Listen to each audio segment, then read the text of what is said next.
Well, we've got some very special guests from Ukraine. We've got two MPs joining us.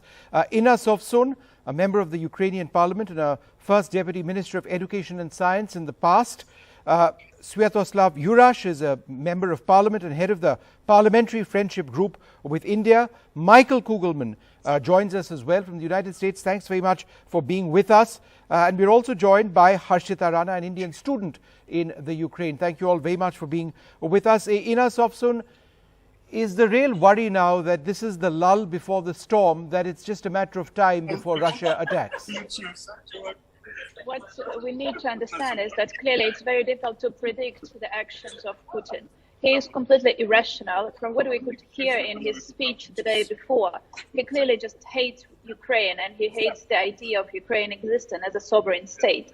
And he can be making up different excuses like NATO is a threat to Russia. But the matter of fact is that Putin did attack Ukraine in 2014 when Ukraine was a neutral state. We were officially not part of any bloc, and we were officially declaring that we do not want to join any bloc. But still, he did attack Ukraine at the time. So the problem is not with what Ukraine does, but the very fact that Ukraine does exist. That is what irritates Putin to begin with. Okay. So given his actions are so irrational, it's very difficult to predict what exactly he would do. But the threat that he will try to claim the rest of the Donetsk and Lugansk regions is very high. Right. We are seeing growing tensions. We are seeing their troops getting ready for further attack. We are seeing more and more death on the side of the Ukrainian military men and women. Yep. So yes, the threat of attack is growing and we can feel it here. And right now I'm in the parliament and we're about to vote the emergency state and potentially the martial law in the near future, just to address what is happening on the border with the Ukraine, with Russia right now. Sure. Mr. Yurash, is it also your belief that an attack on the greater Donbass area is going to take place? And my second question is, do you believe that Donbass is just step one of a larger Russian plan? Putin has been very systemic and very, throughout his history as president, he's stating time and time again that he wants to reunite different areas of the Soviet Union. He has this colonial attitude of denying Ukraine its existence, its right to have a sovereign future in which Ukraine decides what it wants to do with its future in general. And as far as this situation right now, again, it's no surprise for the last 8 years we have been fighting the war with Russia. And this escalation is because Putin sees very clearly Ukrainians, by every possible measure, don't agree with his position on Ukraine becoming a part of Russia.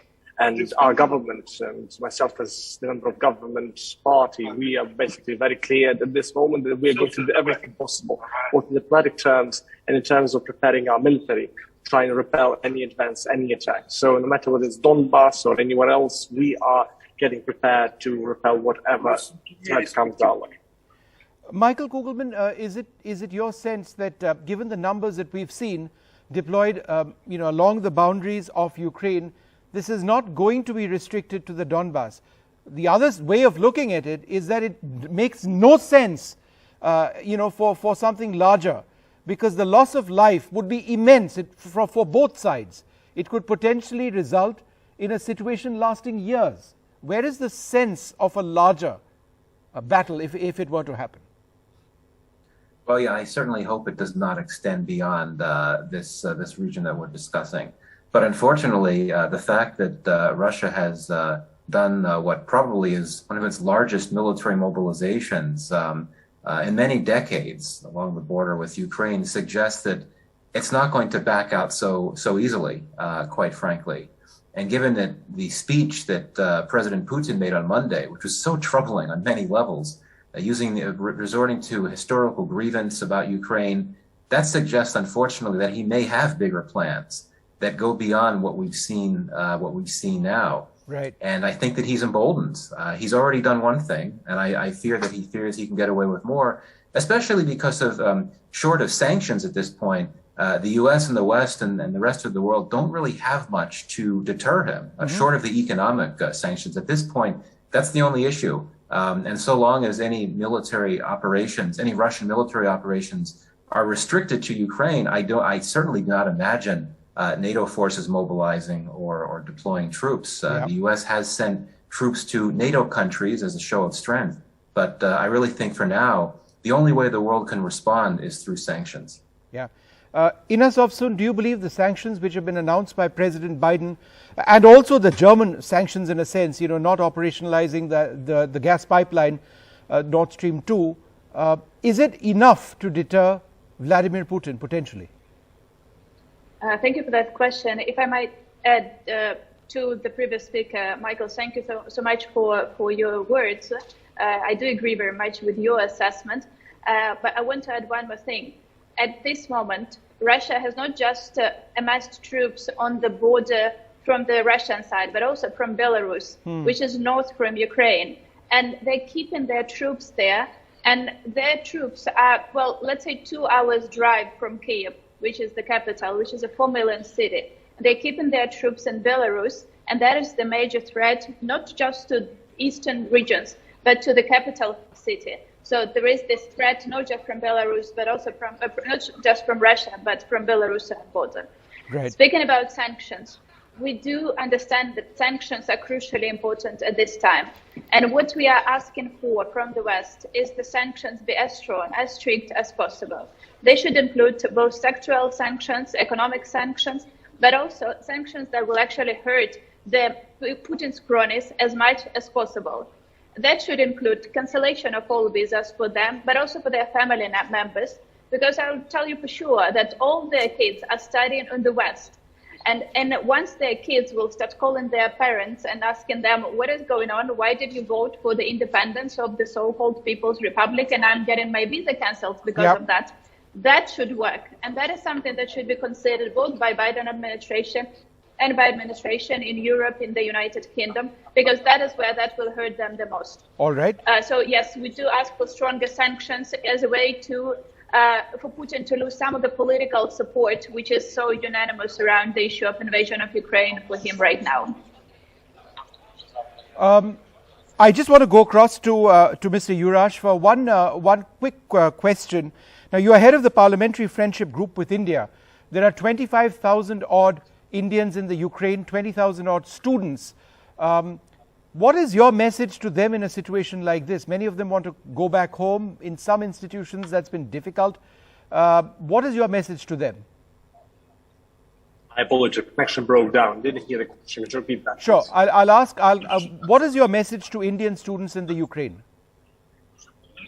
Message is very clear and simple. I have actually a member of my team working on their affairs and their interests and their requests and issues they have in Ukraine.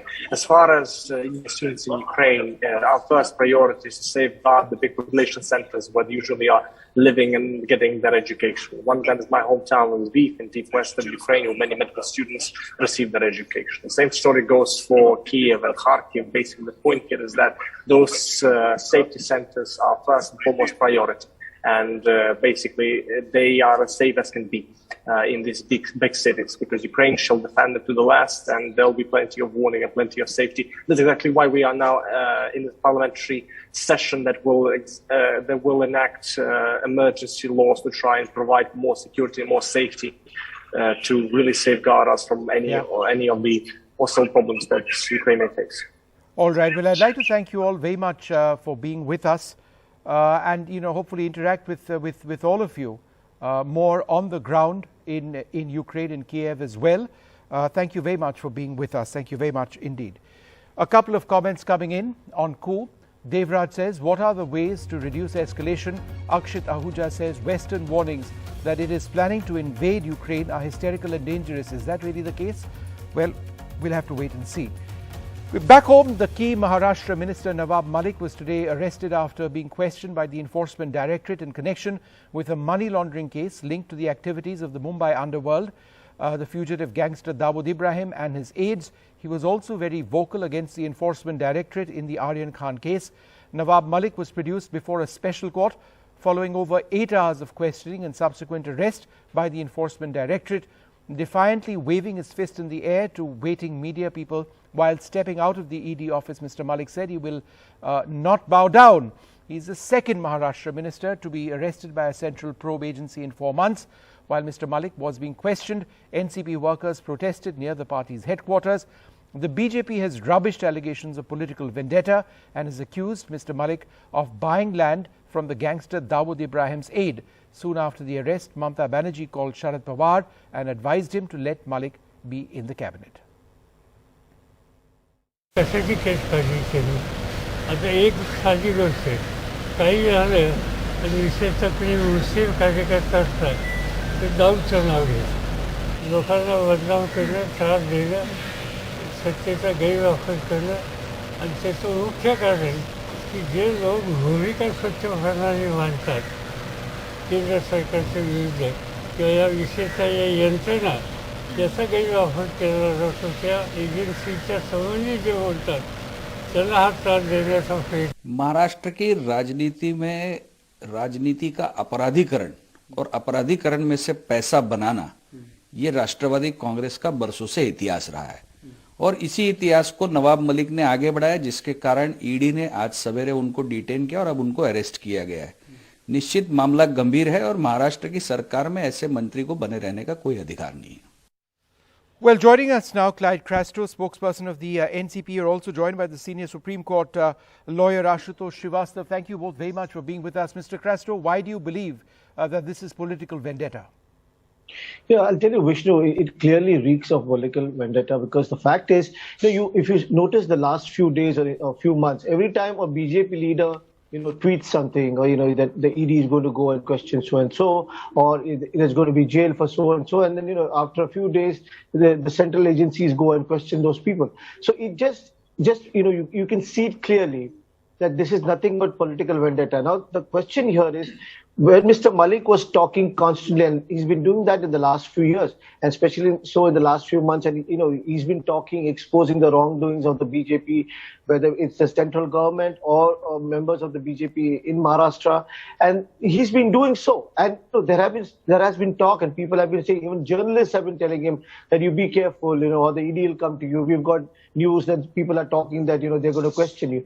So these things have been playing for a very long time. And we were anticipating this. We were not surprised because Mr. Malik was the most vocal person in the last few days, and he's been talking about all these people. So this is nothing but political vendetta, because the case that they are talking about is, they're talking about links with the underworld. Yeah. Absolutely, there's no substance to that. Okay, let me just ask Ashutosh Srivastava that. The point which has been mentioned by the NCP through the day is that the charges are baseless. The links to Dawood Ibrahim is ludicrous. How do you see what this case is about? See, I feel that these are the issues which are to be decided by the court. Obviously, there is a special court which takes care of the ED matters, and it cannot be said at this juncture whether this kind of probe is wrong or right, because it is not just the political parties who take care of the judiciary or the judicial system. It is obviously the courts who are there to take care of all these kind of matters. And if anything wrong has taken place, then obviously the court will interfere and will pass the orders accordingly. Isn't that the worry, though, Mr. Srivastava, that we are in a system where it is alleged that law enforcement agencies, in this case the ED, in the past we've seen the Narcotics Control Bureau in different cases, a lot of people would suggest that they're just not trustworthy. They follow a particular set of orders.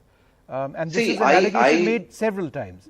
So while you do argue that, look, let it run its course and there will be justice, how would you respond to those who say that these are instruments of various governments to try and push a political agenda?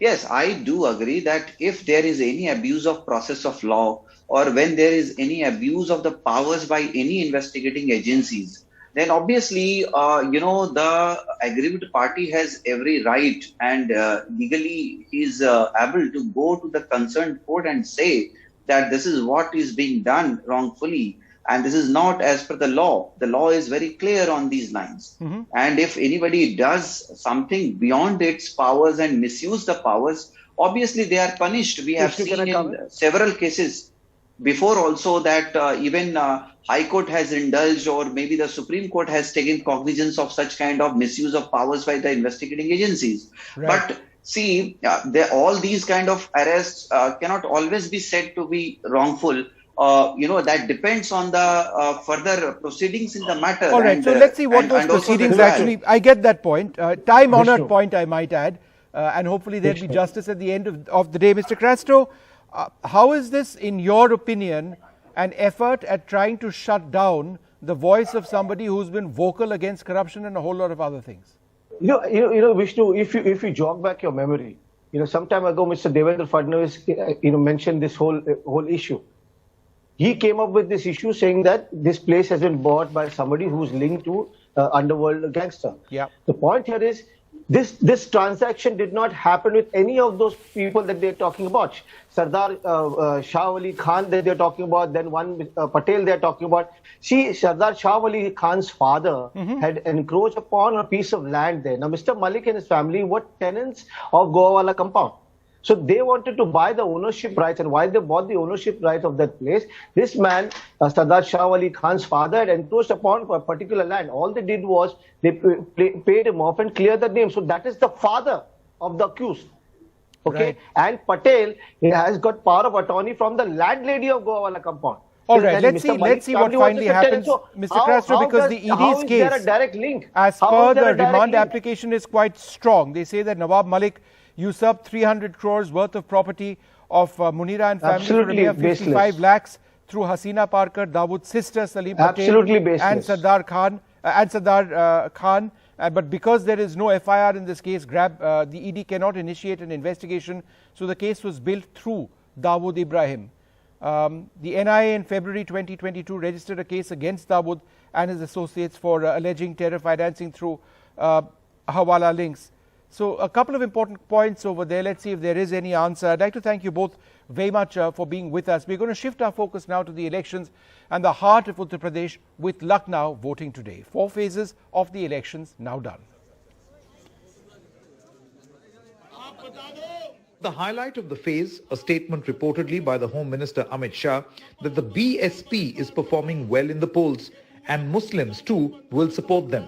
The statement ending a notion in these elections that this was a SP versus BJP fight.